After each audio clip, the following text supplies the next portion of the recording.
Hi everyone, and welcome to Hanging Pawns. Round 8 of the candidates tournaments has just finished, and I'm sad to say that we haven't seen as much excitement as in yesterday's games.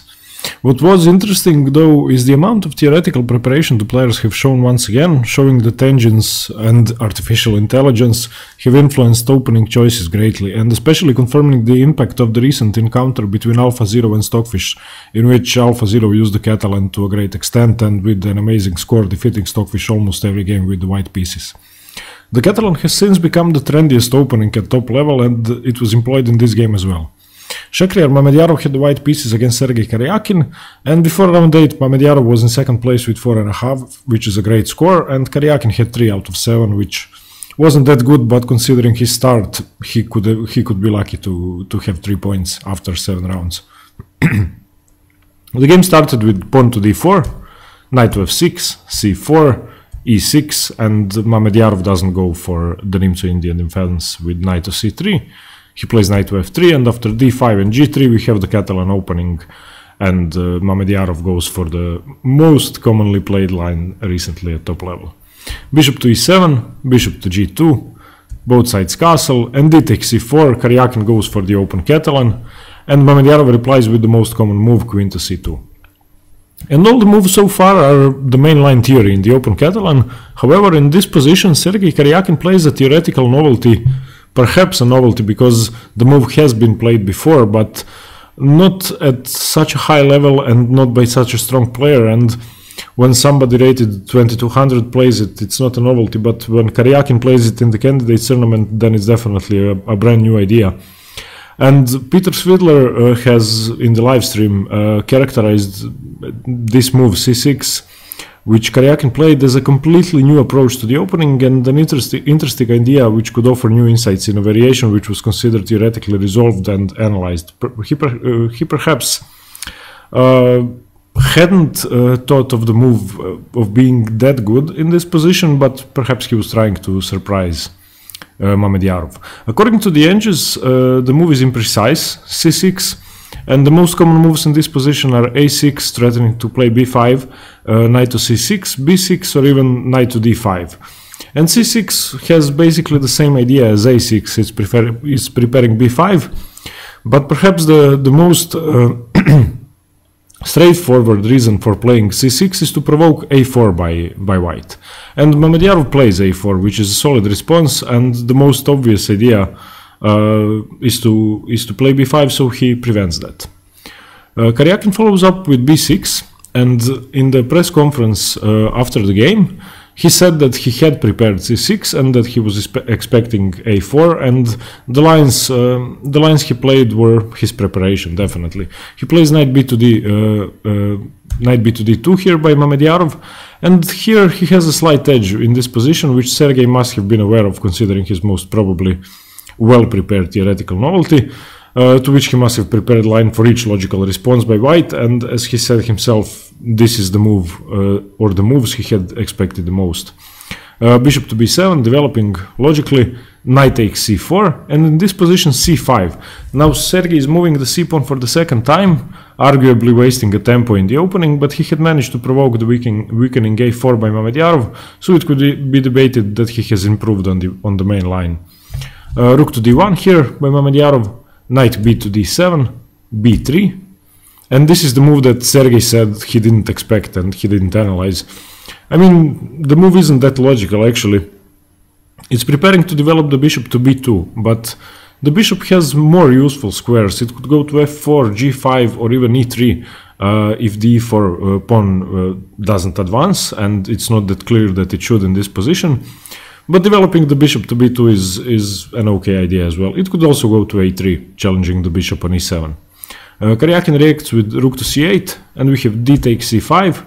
And in this position, black can recapture with the knight or with the bishop. He took with the bishop to make sure his bishop pair is staring at the white king. And Mamedyarov said in the press conference after the game that he isn't sure about this move, d takes c5, that he isn't happy with it. And it wasn't the best move in the position. Better was to develop the bishop to b2, or even to start to prepare doubling the rooks. But anyway, Karjakin reacts with bishop takes, and this resulting middle game is roughly equal, but black has managed to develop all his pieces but the queen, and he did it in a way which seems superior to white's development, at least visually.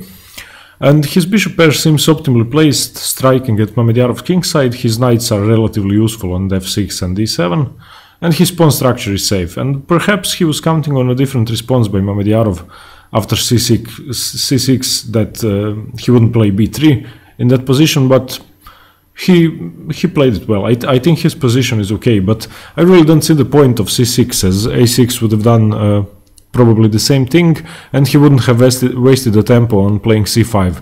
But on the other hand, after c5, if a6 had been played, then the b6 pawn would have been much weaker in this position. We have in this position knight f2 e5 by Mamedyarov, offering a trade of bishops which are staring at his king menacingly, and Karjakin accepts. He takes on g2, king takes g2, and queen to c7 in this position by Karjakin. Some more pieces get exchanged off, and now players soon enter a boring endgame. Knight takes d7, knight takes d7, queen to e4, knight to f6, gaining a tempo on the queen. It retreats to f3, and in this position Karjakin offers a trade of queens, which is accepted by Mamedyarov. Queen takes c6, rook takes, and f3, depriving the f6 knight of entering key squares, e4 and g4.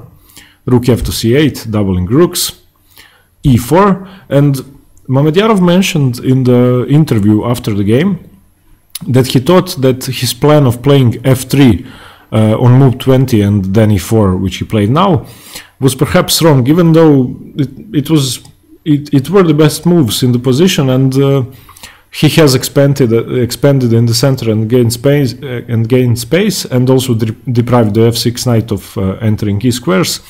But he mentioned the plan of developing the bishop to b2 and then doubling rooks with rook d3 and rook a to d1 instead of playing f3 e4, which would have been more useful, and his pieces would have taken control of the center in a better fashion. We have bishop to f8 by Mamedyarov in this position, opening up the rooks. Bishop f4, bishop to e7, now retreating the bishop and wasting a tempo, but the position is very slow and time isn't really of the essence here.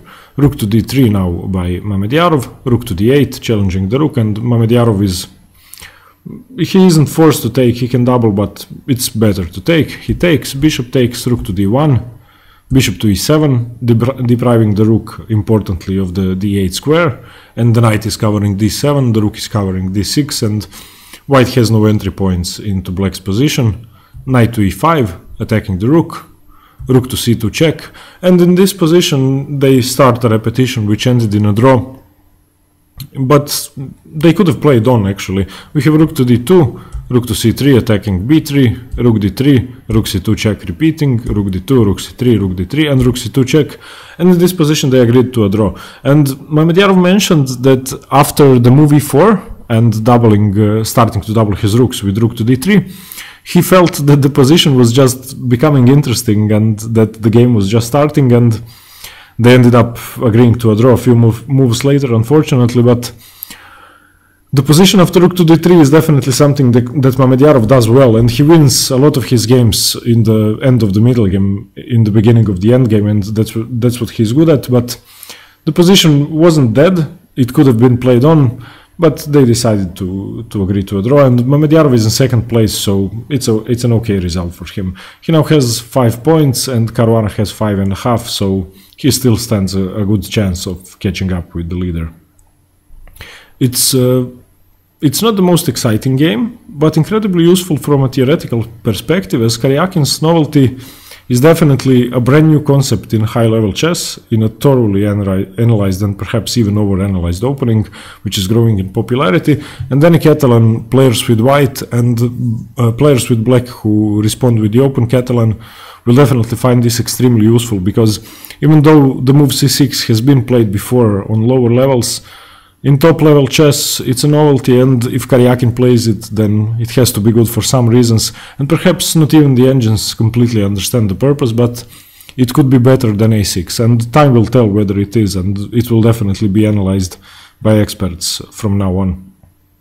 And perhaps you can even surprise somebody with c6 before it becomes well-known theory.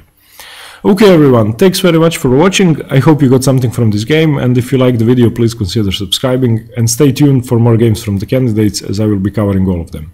Cheers, bye, have a nice evening.